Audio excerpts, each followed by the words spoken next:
8, 7, 6, 5, 4, 3, 2, 1. Liftoff.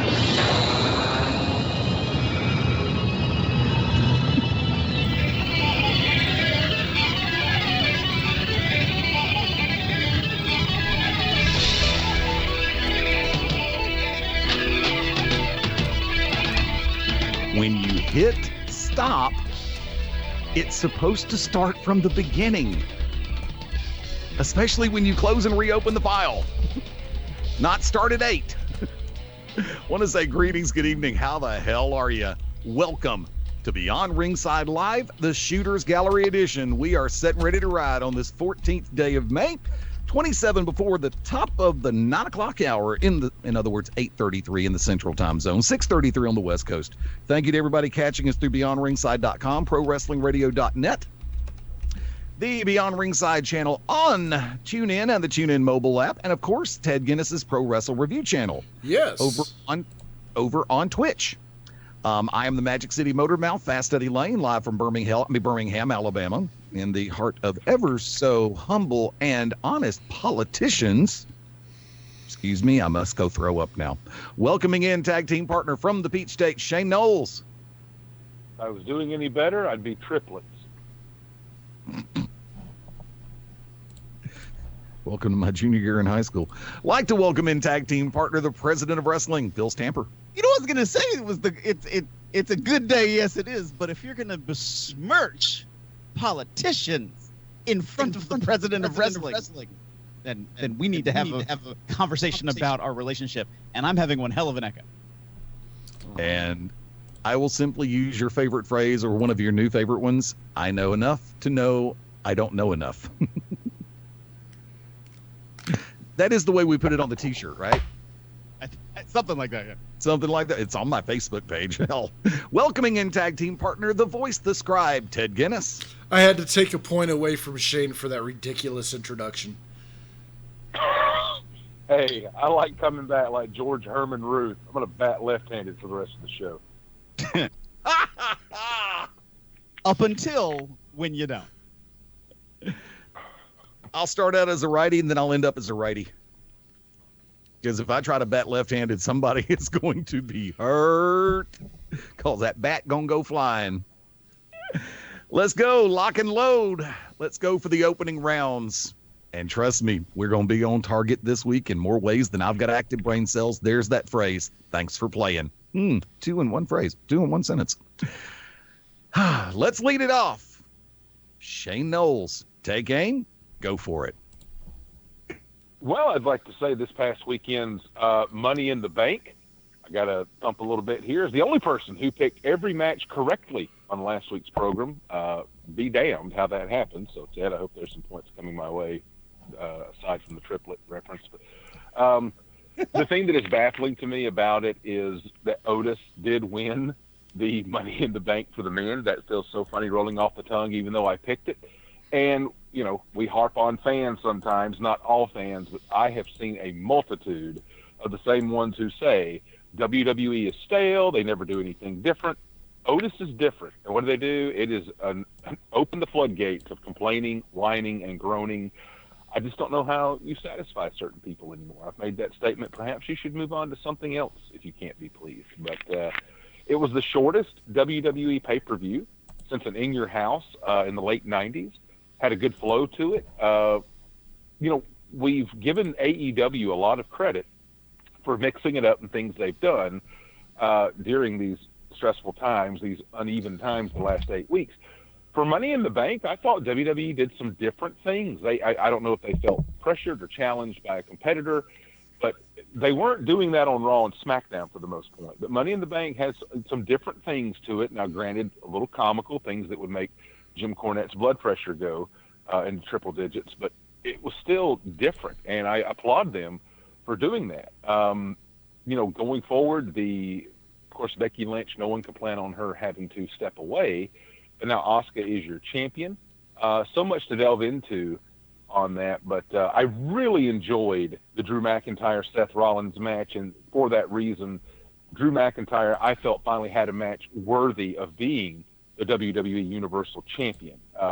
Even like before he won the belt, we really hadn't seen Drew kill it. And I mean, if you've seen him on the Indies in that time he left WWE, he can work, he can go. And the match with Rollins, I thought, did a fantastic job of showcasing why Drew McIntyre is the face of the company right now.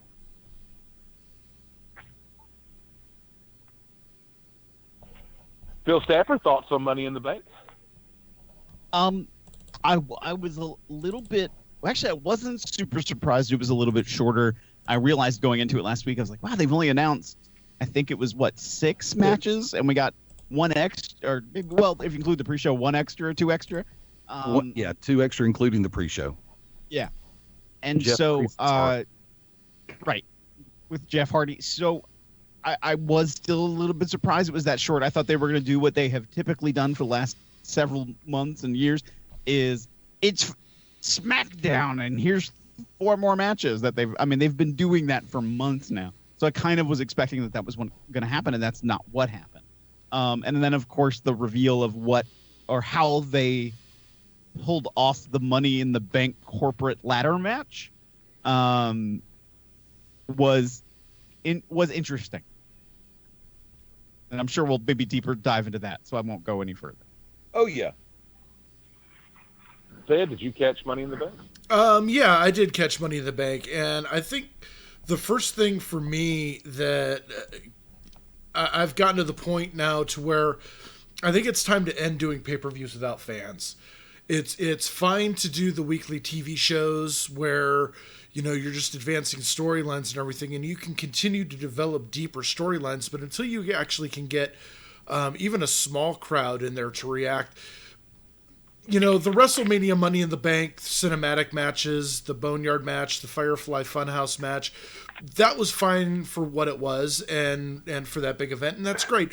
But to have to do that, it seems like they're trying to get one of these in now at every pay-per-view. We've had 2 at WrestleMania, now we've had 1 at Money in the Bank. That whole match to me just didn't work. The briefcase idea has well run its course. It's jumped the shark. It's time to retire it. And I just think making it instead of it didn't feel like a Money in the Bank match. It felt like a bad Benny Hill sketch. The only thing that was missing through the entire thing was yakety sax. So, and if you go back, I would love to find someone who has the patience and the time to go back and just do a full loop of yakety sax during the whole Money in the Bank and put that on YouTube, because that's exactly what it is. It was a bad Benny Hill sketch, and it diminished. All right, Shane gets points for that. It diminished an already archaic concept that just needs to go away. Don't discredit Benny Hill by saying that. No. Benny Hill, props to Benny Hill, but you can't copy the original.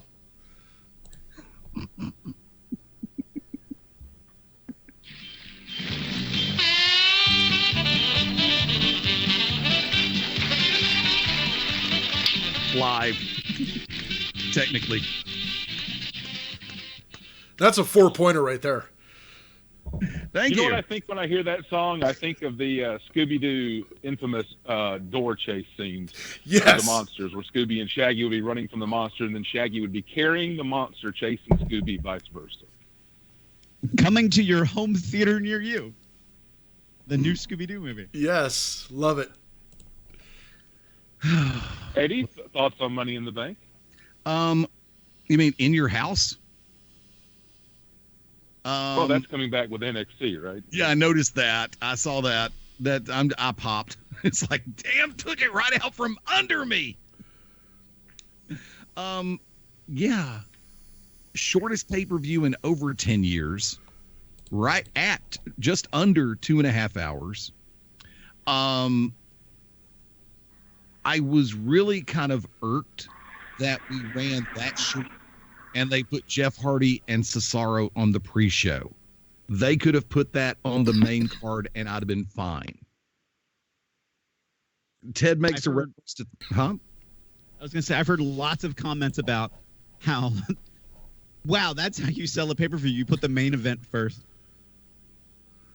Well, I was actually quite amazed that the Bray Braun match went early, and then you had it's like I'm sitting back going, yeah, I know that the main event is going to be the Money in the Bank match, and it's going to be a cinematic event, and they're going to try to, but it's funny because there were segments, especially with the guys, you could do it with the guys and the women, where they could have actually done a full-scale Benny Hill chase scene and gotten away with it. Okay. Hi, YouTube. Kiss my ass. And we're going to take a deeper dive. So I'm going to sit back and say it was actually a refreshing change of pace. I thought it was a solid pay-per-view from start to finish. I didn't see anything real. I didn't have any major complaints about it. But like I said, we're going to tackle that a little bit later on the show. Taking aim. Phil Stamper. Hi. Tag, you're it, buddy. And no, I'm not, but I should be. I hate promo tournaments. I know everybody in wrestling right now is just starving for content, and talent are trying to figure out ways that they can put themselves out there that isn't like the other guy before. But constantly these promo tournaments keep coming up that some promotions are doing them, some individual wrestlers are setting them up, where it's like, okay, we're going to have a small bracket of people promoing against each other, and somehow we're going to determine who wins. Typically, it has been by fan vote. And I have come to the realization of, oh my God, thank you that I have a mouth and I know how to use it. Because these folks... Watch it. Watch it. Watch it. So, ladies, you can find me on social media.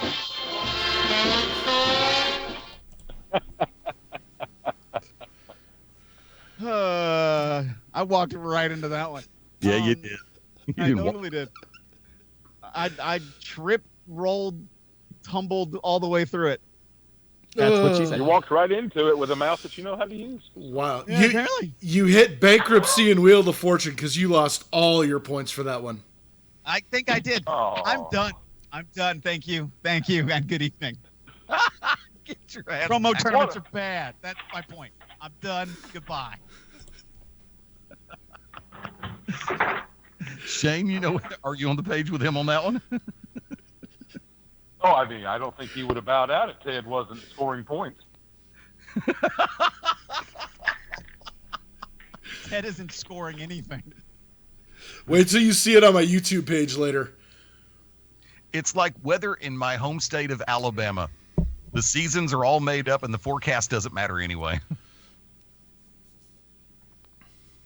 By the way, since you touched on that, Eddie, we're going to see 3 consecutive days of 90 degrees next week already. Yeah, I know. My sinuses have been playing hell with me for the last 24 hours. It's like, okay, we had late fall, and now we're going slam into, as you like to call it, Satan's armpit. Yes, I do, and I am waiting on my Murder Hornet stimulus check. The world is above. Have all of you gotten yours by chance? No. Yes. Okay. I did get mine Monday. I have not gotten mine either. No. Yeah, I got mine like a month ago. Federal government stopped liking me years ago, and God don't even get me started on the state of Alabama.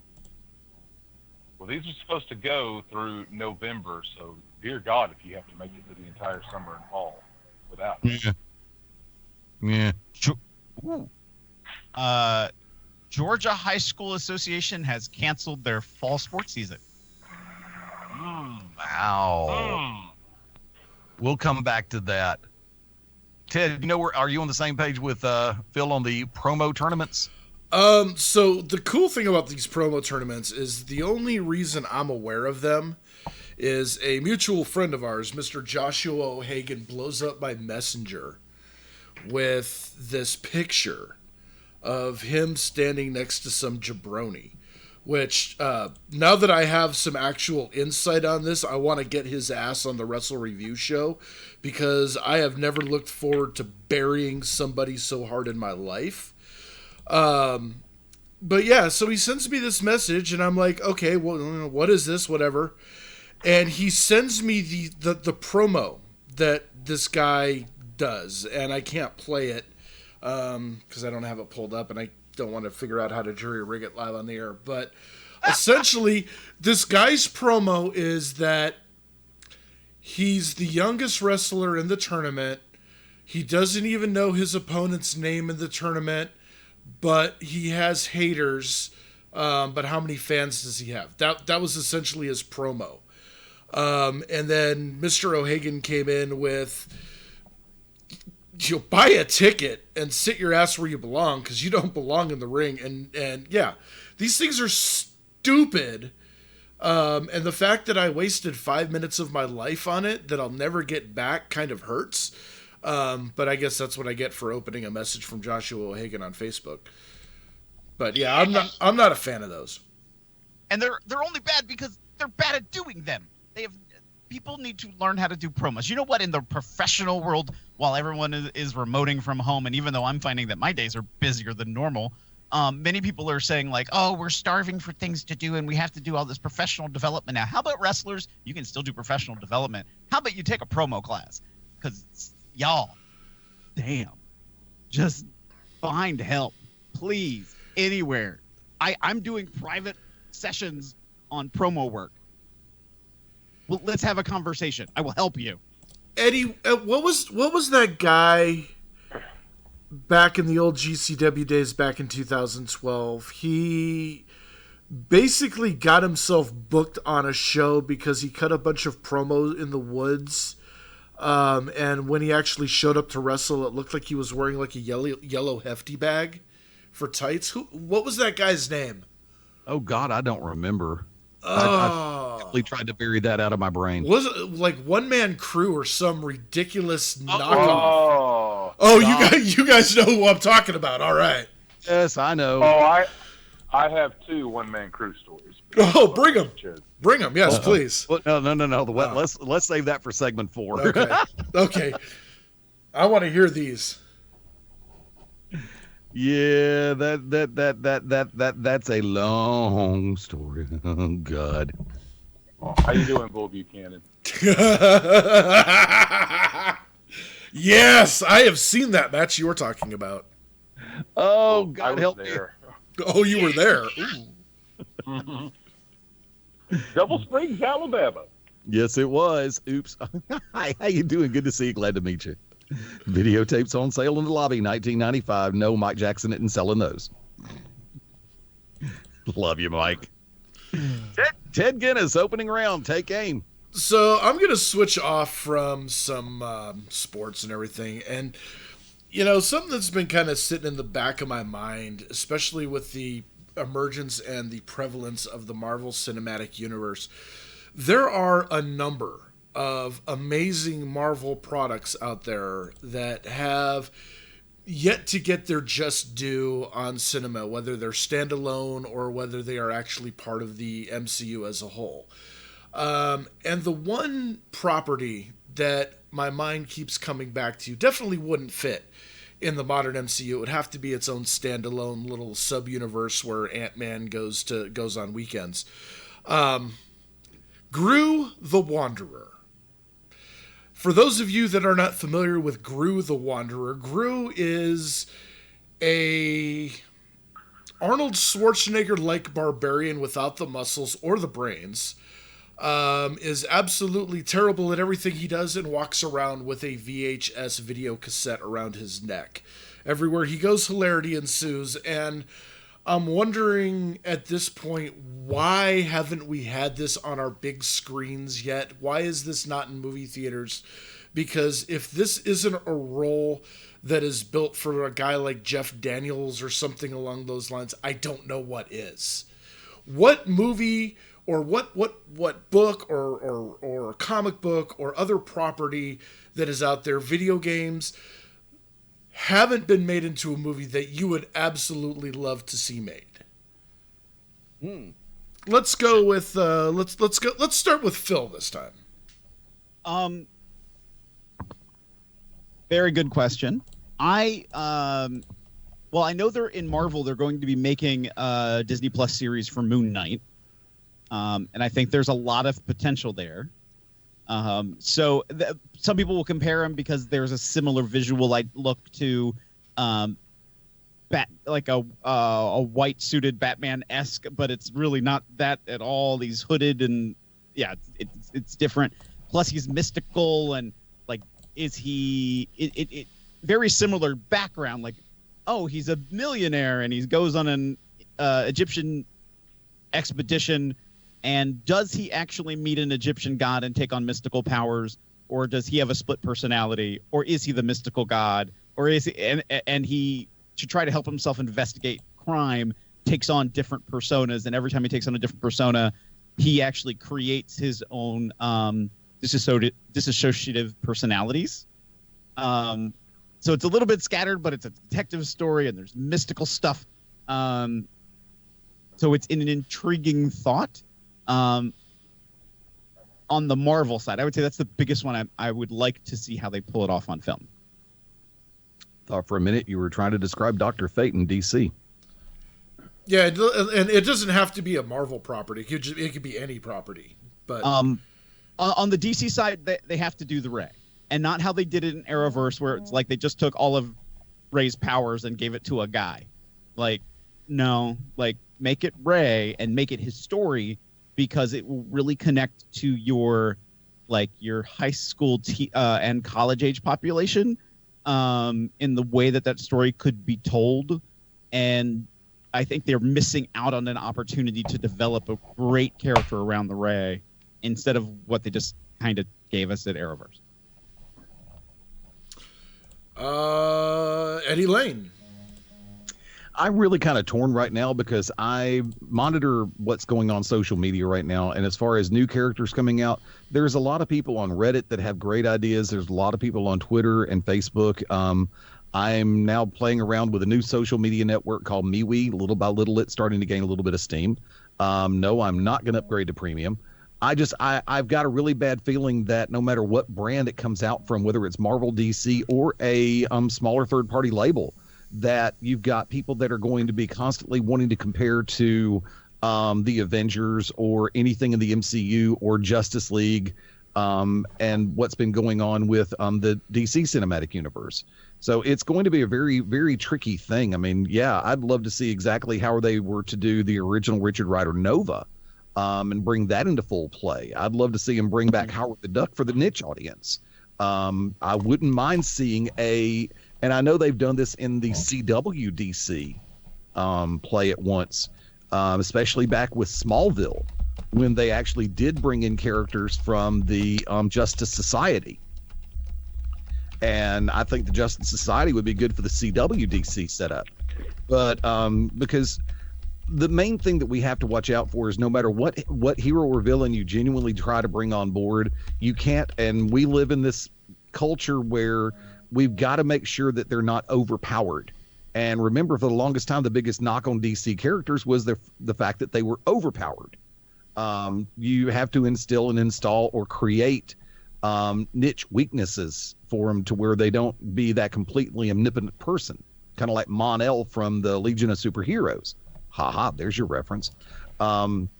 So, I mean, there's an infinite number of possibilities. I just hope people are open-minded enough, the mainstream audience that aren't dyed-in-the-wool comic book nerds. I hope that mainstream audience is receptive and open-minded enough to take a look at these niche characters and give them a pure chance and not just go, well, I don't know who they are. They're going to suck. Ted? Shay Noles. On the Marvel side, I have longed for a Gambit standalone film. Always found him an intriguing character in Marvel with the X-Men. I think he would be fun. Definitely some merchandising lines in there. But on the DC side, and this is probably a pipe dream here, but Firestorm would be a character I'd like to see them tackle. I always loved the student Ronnie Raymond and Dr. Martin Stein, the physicist, how they would fuse together. Read several of those comics. I believe they debuted around 1978, if memory serves. But I loved Firestorm in the animated form on the Superpowers team, Galactic Guardians, that aired in 85, 86. And he had a very prominent role on that show. Good friends with Cyborg. And there's another person, Cyborg, in the DC standalone you can do. But Firestorm is one of those niche characters that I really enjoyed, his powers. I really enjoyed the dynamic with the student and professor. So that could be fun. And, Howard the Duck, I'm with you, Eddie, on that one. Everybody groans about what a bomb it was, but you know what? So was the Shockmaster, and we all look back on that glowingly now. So I think Howard the Duck could come back. I'm just wondering how DC could actually make a play off of Firestorm, considering what they did first season of Legends of Tomorrow. Well, I mean, and they even teased that before, and then they brought Jackson for Legends, and all that stuff. I mean, there's so many different ways they can do it, and even though now with Crisis in the Arrowverse, they have quote destroyed the multiverse.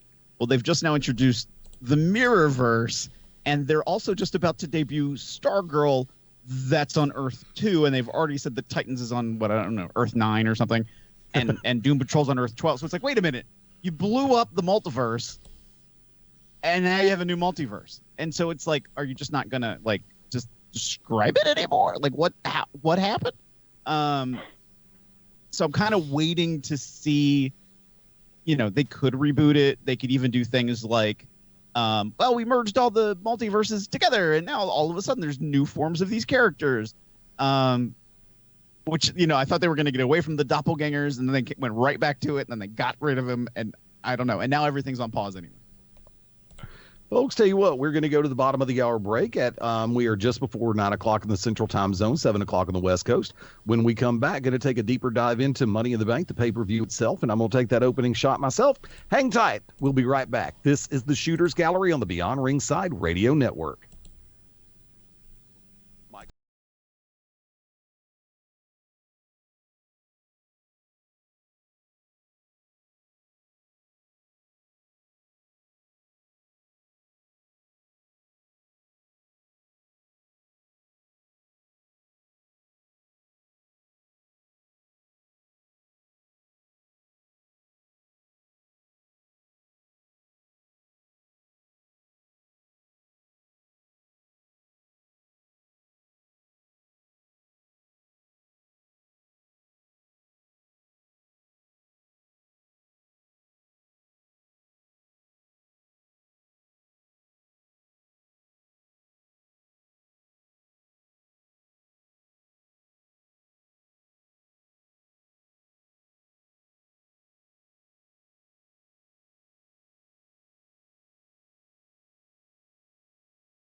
I'm getting better at this second level production crap.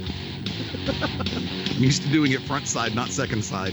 Welcome back into the Shooters Gallery. 2 minutes after 9 of the Central Time Zone. Fast Eddie Layne, Shane Noles, Bill Stamper, Ted Guinness.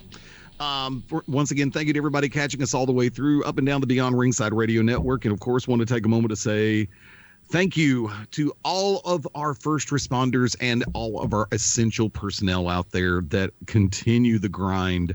Once again, everybody from doctors, nurses, emergency, I was trying to say ambulance drivers and EMTs as well, all the way through truck drivers, everybody who is in the factories, those who are working their asses off to keep the food supply going, all the way through to the stores, and all of us who work in the delivery industries, companies like DoorDash, Grubhub, Amazon, Amazon Flex. Just pulled back the curtain on that one, as well as Waiter, Instacart, Shipt, Postmates. So many people working in front of the cameras and behind the scenes to try to make sure that everybody, A, keeps the shelves stocked, keeps the merchandise going, taking stuff directly to your front doors so you don't have to. And once again, if you are using companies like DoorDash and Grubhub, please tip your drivers. They're not getting paid what you think they are, especially not if they're doing a 15-mile drive with a Big Mac. Kidding on that. No, I'm not actually. That's my Wednesday. What are you talking about? Say what? That's my Wednesday. What are you talking about? I'm glad to see now in my home market, the Central Alabama, I'm glad to see so many companies getting back into the swing of things.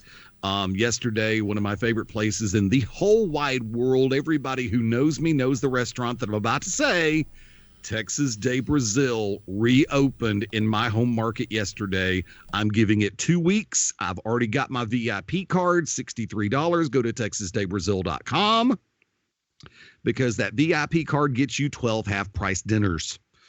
Damn. Like I said, I'm taking it all one step at a time. There are a lot of places, hair salons, barbershops that are still in the process of getting their reopening plan in place.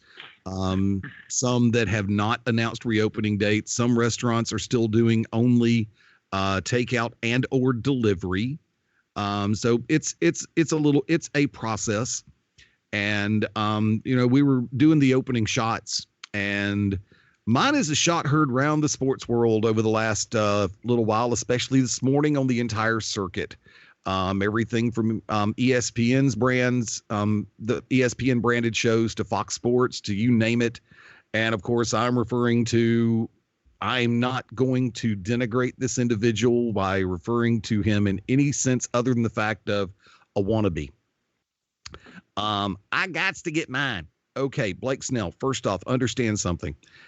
It's going to be a shortened season to begin with. If you honestly think you're going to get every dime that you were promised for playing a 162 game season, which you are a pitcher, you only work every 4 to 5 games. So let's put this world in proper perspective. 2019, you had a 6-8 record. Granted, you're 38-28 overall, but you had a sub 500 year last year. You are, in my book, hardly in a position to dictate your wishes to Rob Manfred and the balance of the front office, much less the ownership of the Tampa Bay Rays. I don't even think you could dictate policy to the Toledo Mud Hens, but damn sure not the Birmingham Barons. Hi, guys. What's up, Jonathan? For the comments that he made on his Twitch channel, which have been replayed all up and down sports media over the last 24 hours or, 20 hours, I find his attitude to be reprehensible. I find it to be shallow, one-dimensional, and then, of course, he got his ass barbecued on social media and in the media, and then he came back and said, well, I just want everybody to be healthy. No, you don't, you arrogant little greedy twit. Anybody who heard what you said and the way that you said it, even in print, cannot mistake the fact of basically pure self-centered arrogance. You are what's wrong with the reopening plan right now. Baseball and golf have the 2 easiest methodologies for reopening. You got it a hell of a lot easier than football. You got it a lot easier than hockey. You got it a lot easier than the NB frickin' A. The only thing that's got an easier time opening than Major League Baseball right now is cornhole, which they did that this weekend too. I mean, the UFC fighters stepped up at UFC 249. Excellent pay-per-view, even with that 20-second or 29-second knockout by Nagano. Damn it, hurt. I mean, and Dana White and the UFC did what they said they were going to do. If anybody tested positive, their whole team goes home, goes into quarantine. Bye-bye. It happened. One person from one team tested positive, the whole team was sent home, and they went into quarantine for 2 weeks.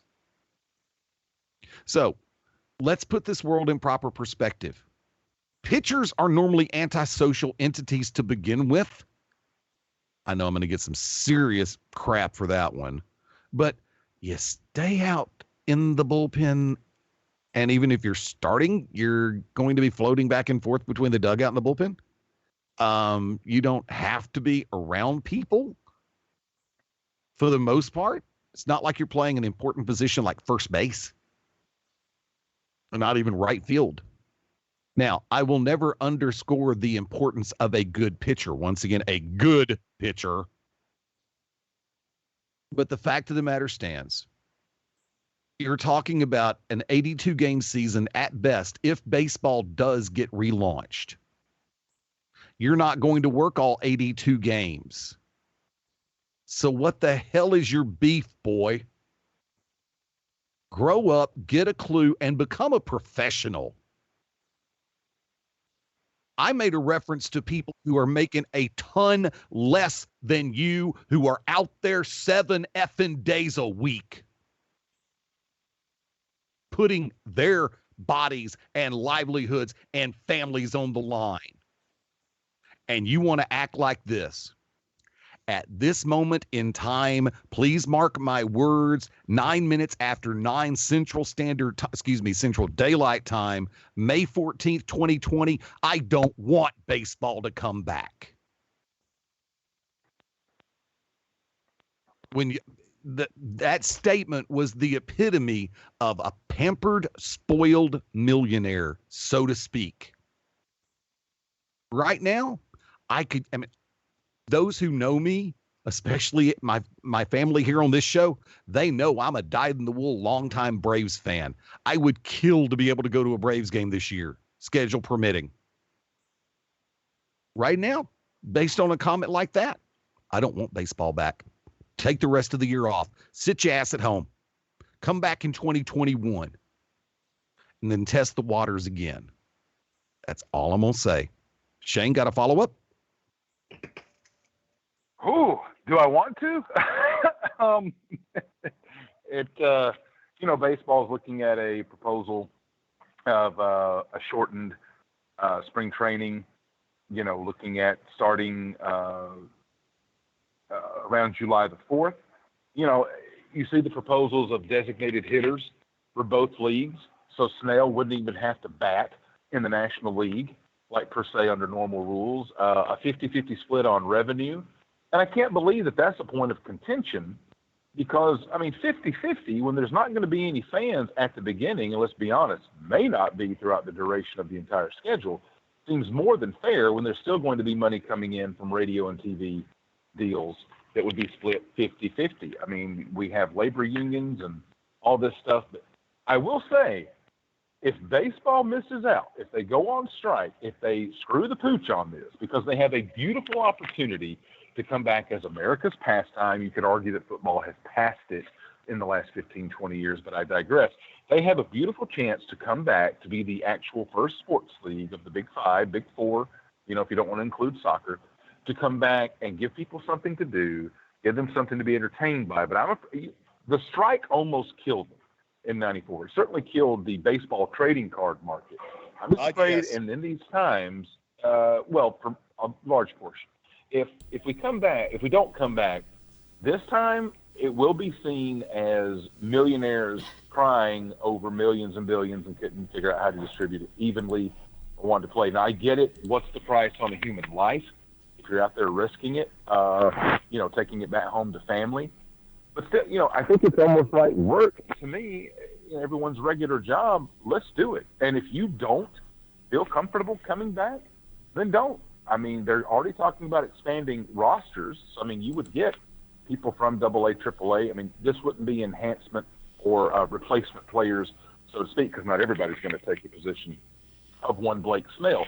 But if you're not feeling it, then fine. You're not handicapped. You're not going to get paid, I would think, or you would get paid a pro rate. You do that WWE downside guarantee on that. But I think that they have a golden opportunity here to come back. It reminds me of a little bit like 9/11 when you had President Bush come out and throw the first pitch, in Yankee Stadium, and that you just felt that sense of comeback togetherness, if that's a word, with everyone. I think if baseball came that would back have been a Bush around word, yeah, exactly, around our country's birthday, July the 4th, it's not going to solve everything, but it could give some people some smiles. I think baseball has fallen, with definitely the last 10 years on attendance, ratings, and whatnot. If you're the only ticket in town, so to speak, you might have an opportunity to grow the game. Two things before I throw to Phil. Number one, if they strike, baseball's dead. Just pack the truck up and load it all up and take it to the dump. Baseball will be dead. Number two, when Bush threw that first pitch out at Yankee Stadium, you knew it had to kill him because he's a Rangers guy. Mm-hmm. Phil, your thoughts on which part? the main topic. Yay, baseball? Like I've actually missed the main topic. I'm so sorry. What I said. I have no comment. Everything was said. I'm not going back through it. Trust me, I had too much fun the first time. I'm not going to have even more fun the second time. God knows I freaking will. Ted Guinness, your thoughts? All right. Well, let's start by addressing one, Mr. Blake Snell. I mean, you touched on his stats a little bit. I want to go a little bit deeper into his career. So, this is a guy that has started and played in 97 games in his career, pitched 506 innings, has a whip of 1.24 and a career ERA of 3.24. His average innings per start is 5.2, or so just a little bit under 5 1/3 innings per start. The only reason this guy is in a starting rotation is because he plays for the Tampa Bay Rays. If you look at his stats, you look at the breakdown, yeah, he has a 10.3 WAR for all you sabermetrics geeks out there. I dabble a little bit, but I don't live and die by it. I like the traditional stats.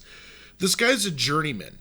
He's lucky to be in the position that he's in to even be able to say, I ain't playing till I gets mine, which is probably one of the most ignorant statements that a Major League Baseball professional could say, especially when there's the grievance going on right now between the players' union and the owners as to that 50-50 revenue split.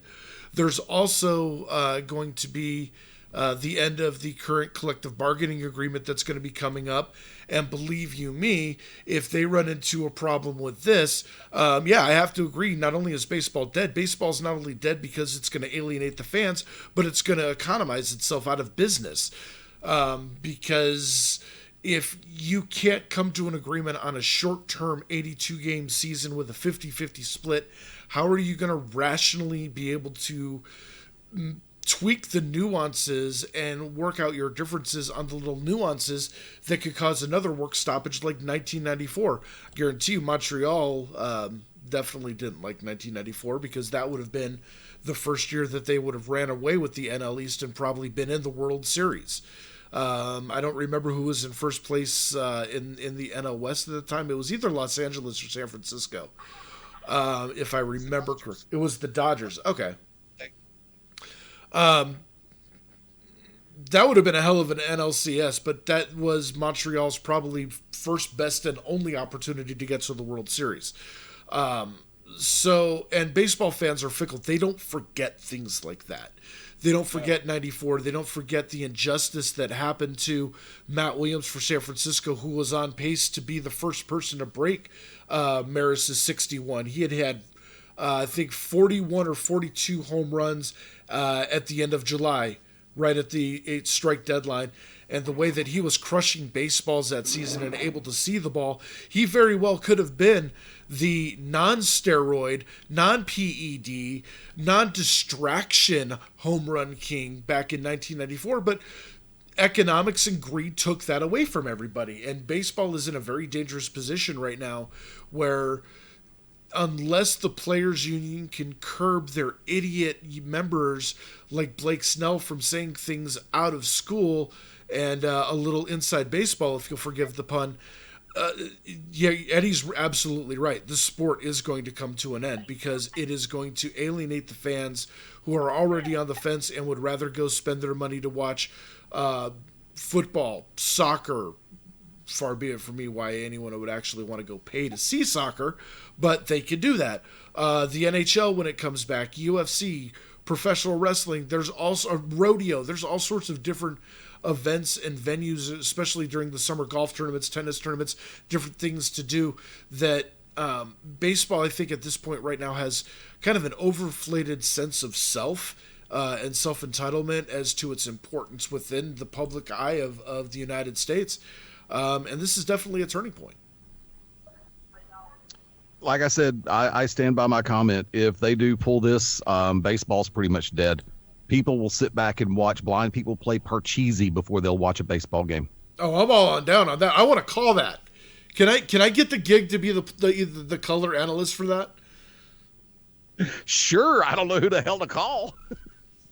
Actually, the first people they need to take, lessons on how to speak are friggin' baseball announcers. I hate that. Like, I'm sorry, baseball is not golf. You don't need to talk like this. Well, depending on exactly where the press box is, where the announce team is located, because the announce team can't get too loud. Because as someone who has worked for a AA franchise, the Birmingham Barons, I actually had been called down before because I was doing something a little bit too loud in the press box, off the microphone. So yeah, but then change how you do the booth, or put them in a damn truck in the parking lot. Well, no, I think the point that Phil was saying, it wasn't the minor leagues. I mean, because really nobody listens to minor league baseball on TV or radio. Don't delude yourself. You get five people. You get 5 people listening on a Friday night. What I think he's talking about is the professional announcers, and you bring up the quiet whisperers. I mean, you must be watching a lot of Orioles games because they really don't have anything to talk about. Although Gary Thorne's a hell of an announcer, so I don't think you're talking about him. The ones that I hate are the guys like Kent Korak, who used to call the games for the A's. The guys who will talk normal, like you and I were having a normal conversation, but as soon as and here's the first pitch, wide and on the outside for a called strike. What the hell with that sing-song bullshits? Stop! Just call the game. Please, just call the game like a normal human being. I don't want to go to the frickin' opera just to watch a baseball game. But no, they have to get their schlitz in. Yeah, buddy. And they're, I was going to say PBR, but why isn't the rodeo back yet? Damn it. We've already done horse racing. Why not get a rodeo going again? Like I said, the whole scenario in play, I hope that we come to a common ground where and this is the part that I'm just going to go ahead and piss everybody off on this one. I am an Alabama Crimson Tide fan. I'm an even bigger fan of my UAB football Blazers. I do respect our in-state rival, the Auburn Tigers, War Eagle, and yes, I said that. I am an Atlanta Falcons fan, just like I'm a Las Vegas Raiders fan. As well as a fan of the old school Dallas Cowboys. Falcons fan was what I was trying to say a second ago when I was talking football. Sorry.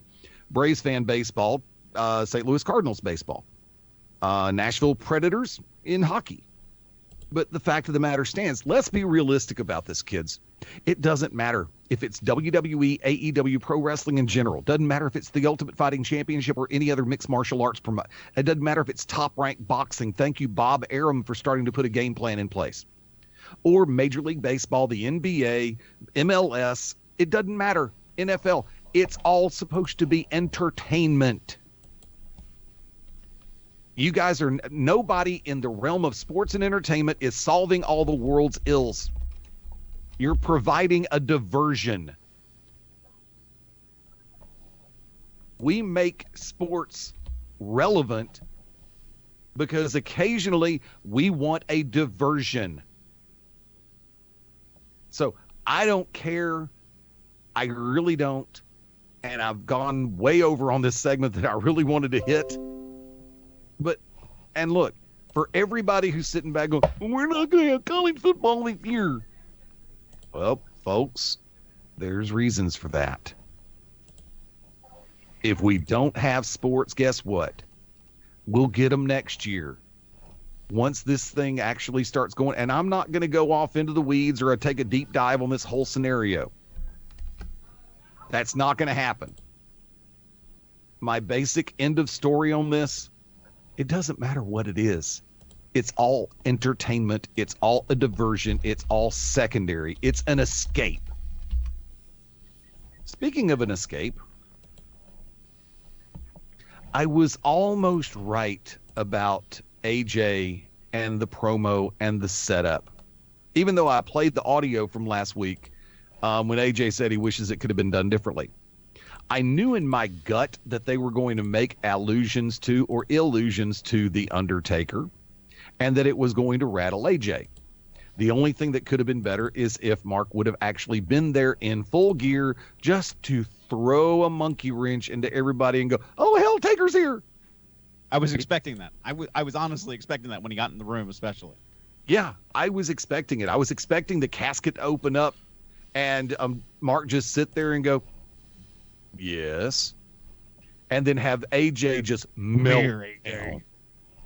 Have Styles just melt down. I would have come out of I already applauded the two parts of the Taker hints that were there. I'm good with those.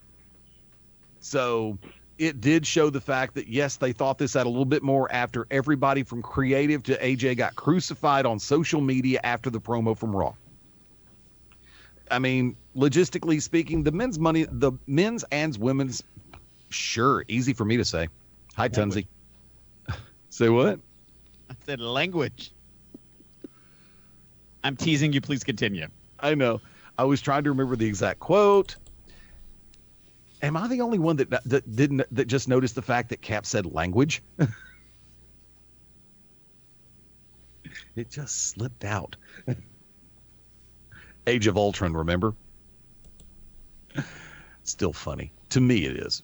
But realistically speaking, the Money in the Bank event, the cinematic event, the match itself for the men and the women, it had some really good high points. It had some moments of pure comedy. The minute that they actually had Brother Love, I'm sitting back going, we're going to get cameos and I love every second of this. Please make them count. I don't know who the hell did Doink. Did anybody find out who that was legitimately? I wasn't sure if that was, I was guessing like, oh, it's Doink, but the makeup looked different. I was like, is that just Frank the Clown? The soon possibly to be son-in-law of Mick Foley. Ah. Would have been funny if it was B. Brian Blair. You're right. I'd have popped for that.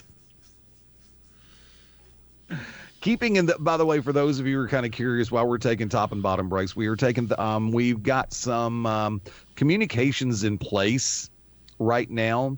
So therefore, we are taking the show back to being a more radio-friendly format for a reason. Probably. Bum, bum, bum. Yes, you can go ahead and do the full-scale version of that sound effect if you'd like. I was just doing bum bum bum. Or were you trying to do? I don't have that much tenor in my voice. Oh, okay. Actually, that was higher than your voice. But So like I said, there's some things in the works for later on in the season. I'll put it that way. I'm not gonna jinx myself. So with that having been said, tell you what, we're going to the top of the hour break. Hour 1 in the books. Hour 2 comes up in just a minute. For those of you on the live side, we'll be back in 4. For those of you on the replay side, we'll be back in about 2 clicks. This is the Shooters Gallery on the Beyond Ringside Radio Network, ProWrestlingRadio.net, and the Beyond Ringside channel on TuneIn Radio.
Welcome back into the Shooters Gallery of the Beyond Ringside Radio Network on this beautiful Thursday. Or at least it's beautiful around here, just getting hotter by the minute. Fast Eddie Layne live in Studio One, the Beyond Ringside Control Center, welcoming back in tag team partner Shane Noles. This one-man crew is doing fantastic. Blah. Welcoming back in the president of wrestling, Phil Stamper. I want to see one-man crew. That's all I'm saying. No, you don't. That's exactly why. Welcoming back in the voice, Ted Guinness. Oh, man. If I had to put together a scrub triple threat match, it would be the one-man crew taking on the Nature Boy Paul Lee, taking on whatever the jabroni that O'Hagan was battle promoing. I think his name is Silky Too Sweet or something ridiculous like that. Oh, God. If I'm in the triple threat, brother, I'm taking it because I'm the Nature Boy. Woo! Have you ever watched Paul Lee wrestle? Unfortunately, I've wrestled Paul Lee. Oh, God. Ted, we've worked with him. Yes, we have. We have also seen him get his ass handed to him by the Wicked Nemesis in a locker room. The Oracle of Ominous. Yes. Got Wick, I will never There's be another. Go ahead, Shane. Oh, there's another funny story for off air. He almost caved my face in around this time last year Oh, jeez. in a match. Oh, And Wick almost caved in Paul Lee's face. yes. A correction to the jabroni's name, the third jabroni. It is Smiley Feelgood. What the mortal effing hell? I don't know. I like Silky Too it. Sweet better. You know, Love it. they say the last thing you see is the first thing you remember. And this past Monday night on Raw proved that to be wrong. Because the first thing from the Performance Center, not the video package, Becky Lynch comes out with the Money in the Bank case. I'm sitting back going, uh-oh. Well, the word had already started eking out early in the day, and actually over the weekend.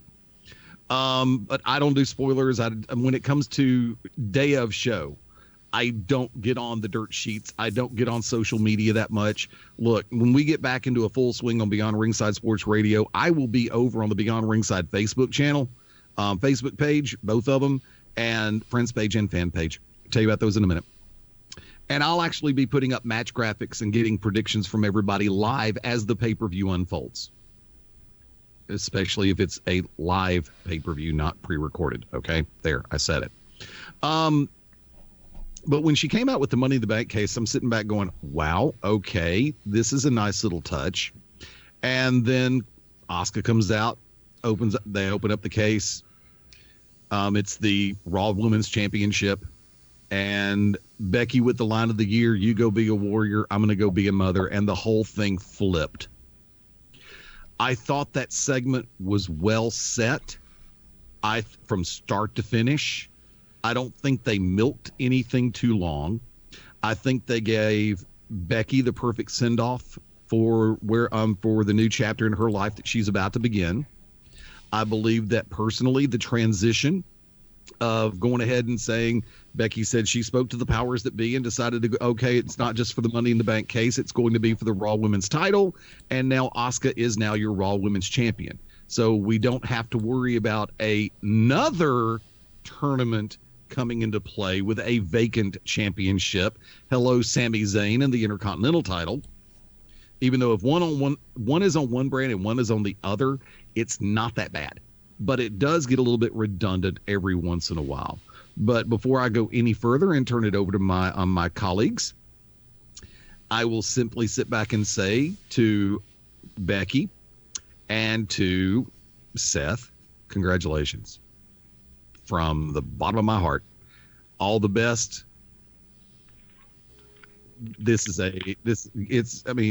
I don't have any of my own. I've tried rent to own once or twice, and Aaron's just didn't want to help me on that. Neither did Abby Rents.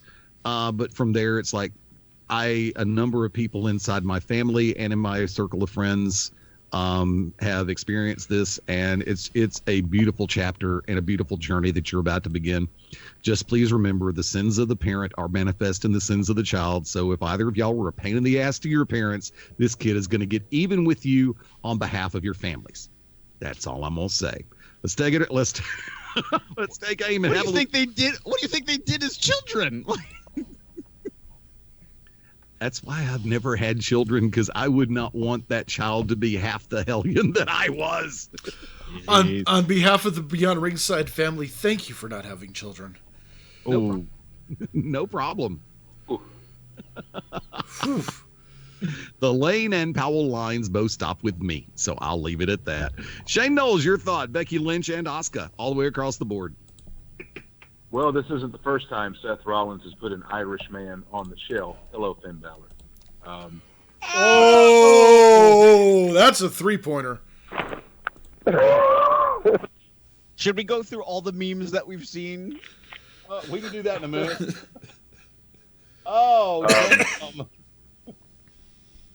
I do think it was interesting to give the title to Asuka, which, I mean, there really wouldn't need to be a tournament, because you just had the quote-unquote top contenders competing in Money in the Bank, and Asuka won that. So a tournament really wouldn't be needed. It was kind of an odd, just that we don't see much of handing titles unless you're Ted DiBiase with Andre the Giant. Back in the day, it's always decided in the ring. So that was interesting. But, Asuka had all the buzz coming in on the main roster a few years ago. And the match with Charlotte at Mania was tremendous. I felt like over the last year and a half, she has fell victim to a lot of these stop-starts, up and downs that happen with WWE talent. If Becky Lynch is going to step away and they're putting it on Asuka, Becky's reign was second only to Trish Stratus, the longest women's title reign. So I hope that they ready to go, all the way with Asuka, so to speak, because you're not going to go back to Becky Lynch for at least, 12, 13, 14 months, if ever she left that door open, but didn't exactly swing it wide open. But, congrats to Becky and Seth, Kobe, whatnot, and hopefully we'll see her in the ring again soon, because I think, Becky Lynch's value cannot be understated. I mean, I think in WWE's mind a lot of the time, she might be number 2 behind Brock Lesnar in their eyes. Phil Stamper. Very happy for her, and it was just kind of a cool moment to sort of watch happen. The memes were outrageous, because I saw the one about Finn Balor, saw the one that had all 3 members of the Shield. Dean Ambrose pulled out of the WWE, Roman Reigns pulled out of WrestleMania. I'm not going to say what Seth Rollins may or may not have done. So it's just it's all out there. It gives new meaning to the term "stuff working stiff." Yeah, pretty much. Yeah. Taking out superstars left and right is Seth Rollins.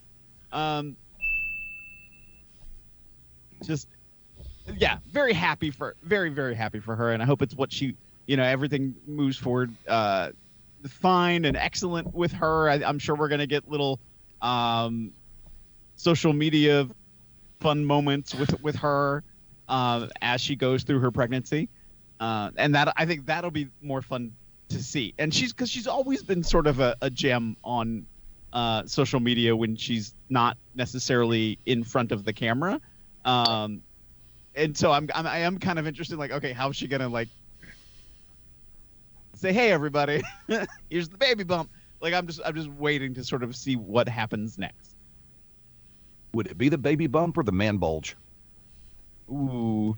Well, hey, if she can do anything better than you, why can't she be the best mom in the WWE? There you go. Ted Guinness. So I've been sitting here contemplating how absolutely and utterly inappropriate I want to get. And I'm deciding, I flipped a coin in my head, and I've decided to be respectful and save the ridiculous and utterly wrong stuff for later. No, I mean, congratulations. Wow, I'm surprisingly impressed, sir. It's one of those nights. I've had a few beverages, and I just don't feel like starting on one of those rants, because when I get on one of those, y'all have to hit the hang up button on me, because I'll get ridiculous. In other words, he's going to bring back the show with Ted Guinness. I guess I'll have to go back and find some archives, because I don't remember that nonsense. I got the graphics. Oh, jeez. Yeah, I mean, so I'm to address Shane's point about, surprised that Asuka was the one that was given the belt. I'm not surprised, because just simply Shayna Baszler being up on the main roster, she hasn't proved herself quite yet, I guess, to Vince. And that's, I think, her last remaining hurdle. I think she would have won the Money in the Bank if circumstances hadn't been different. But circumstances being different, I think what they ended up doing was they looked back at the most recent body of work, and one could point to Asuka's showing against Becky Lynch at the Royal Rumble last year, or in January, and that was enough to convince the powers that be that Asuka was the person, at least on the interim basis, to carry the ball for the women's division while they rewrite and figure out what they're going to do. I think if it hadn't been for that, though, Shayna Baszler would have won that match, and she would have had a medium-sized run with the briefcase, probably through, at this point, maybe Survivor Series, where, if Becky it wasn't pregnant. Now, this is all if Becky's not pregnant storyline building. But if Shayna wins the briefcase, she goes all the way through Survivor Series, decides she's going to cash it in, cashes it in on Lynch after a successful retention, wins the title, and that's what brings the 4 Horsewomen versus 4 Horsewomen to WrestleMania 37, because they are going to need something massive and marquee to fill whatever building they're going to try to run WrestleMania in next year. See our earlier argument about Major League Baseball. WWE is almost in the same situation. But no, I think they did the right thing. And, as far as Becky goes, I've heard rumors that she might want to leave wrestling anyways and start acting. There's been interest in her joining the MCU on some of the clickbait sites that I've seen, but I haven't clicked on them, so I don't know if that's actually accurate or not. But I mean, she's young enough. She's still in relatively good enough health. She's built her own. That's, I think, the most important thing. And that's another thing that I think that really irritates Vince in the office, is that a lot of these stars are starting to build their brand on social media outside of the control of Vince and WWE, even though they're using their official WWE Twitter handles and whatnot. And it's building those brands to when they get to that point where they're ready to make a life decision, that, it's not just the wrestling fans that have been paying attention to it. It's people in Hollywood. It's people, writing books, all sorts of different projects out there, reality TV shows, whatever, what have you, that come knocking on the door. We've seen it with The Rock. He opened the door for everybody. Now you got John Cena. You have Dave Bautista. You have Triple H in The Chaperone, which went straight to DVD. Phenomenal. Sir. Hulk Hogan did it first. Well, I don't count Hulk Hogan. Hulk Hogan was more of getting his own stuff over, as opposed to opening the door for future generations. We all know this. Here's your bonus trivia that says on this topic. Who was the first pro wrestler to star in a movie that reached #1 at the box office? Roddy Piper. There you go. They live. Try that again, Toru Tanaka.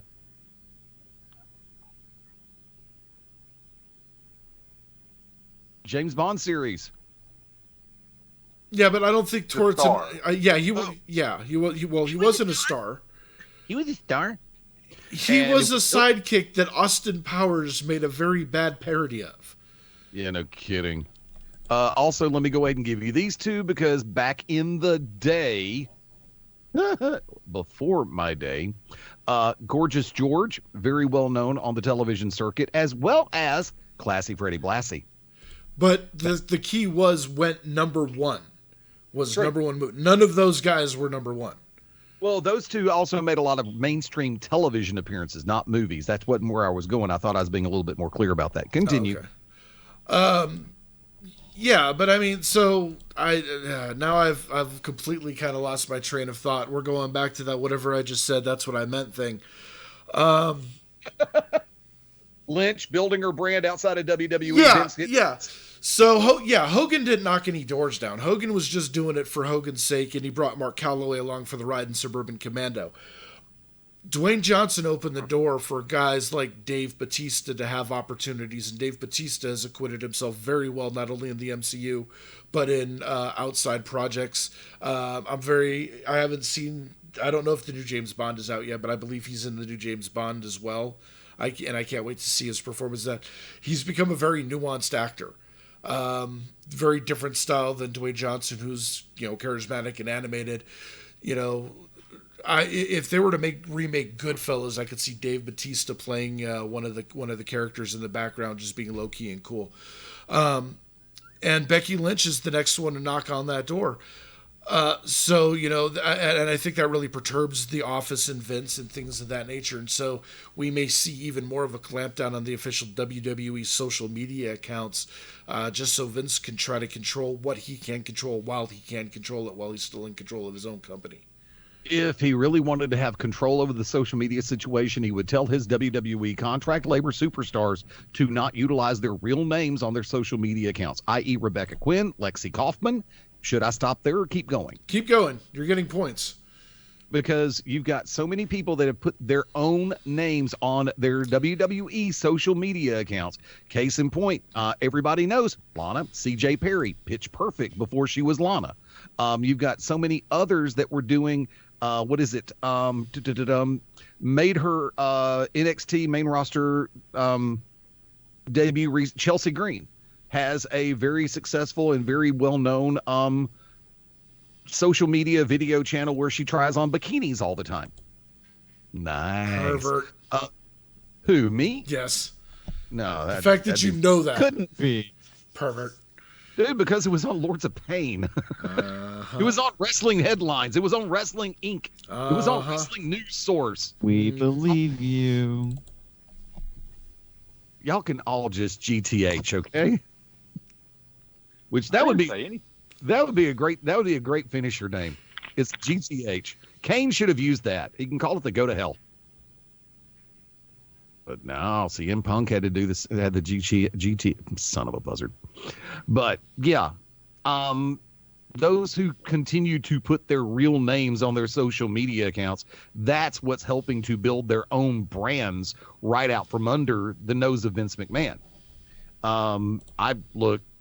I'm one of the ones who sat back and said, I think Becky Lynch would do a pretty admirable job in the role of Red Sonja. Because I think that, yeah.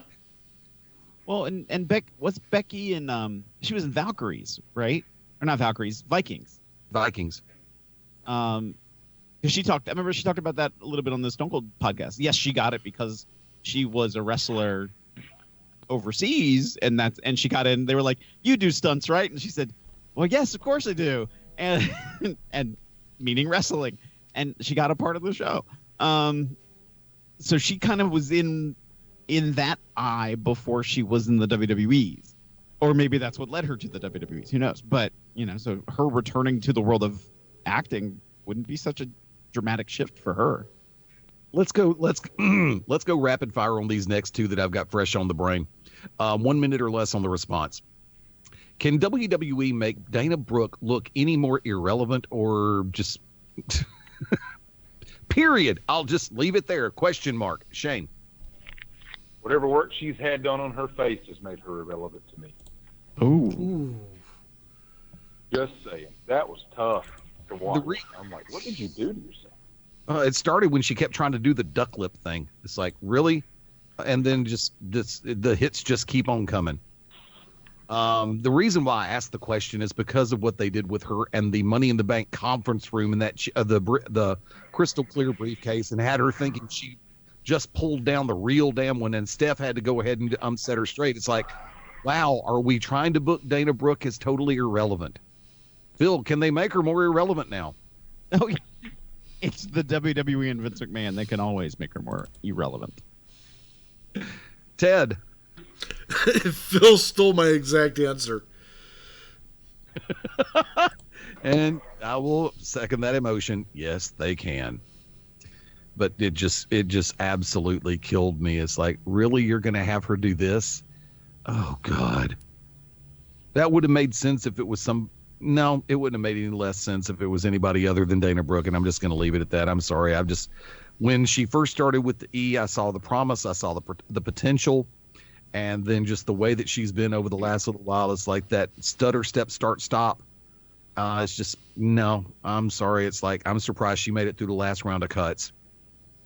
Number 2, which actually I should have led with. During the 3 promo segments that Shayna Baszler had on Monday Night Raw, where she was completely and totally blasting the pregnancy and Becky Lynch out of the water, at any point in time was anything she said over the line with you personally, Philip?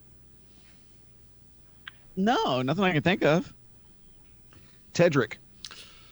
I didn't see any of her promos, so I can't answer that question. They were all backstage stuff. During the show, it's like back in the back hallway crap. Shane. Seemed great to me. A heel being a heel. Digging in on Becky Lynch. Loved it. I'm over here nodding my head like a madman. And the first thing that popped into my head when I was starting to ask the question, in the words of Bruce Pritchard imitating Jim Cornette, and this is going to be a very bad version of it, she's a heel. I love it when a heel is remorselessly a heel. To everybody who wants to do this promo crap challenge, that's the trick. Pick a side. Nobody can be Stone Cold Steve Austin, okay?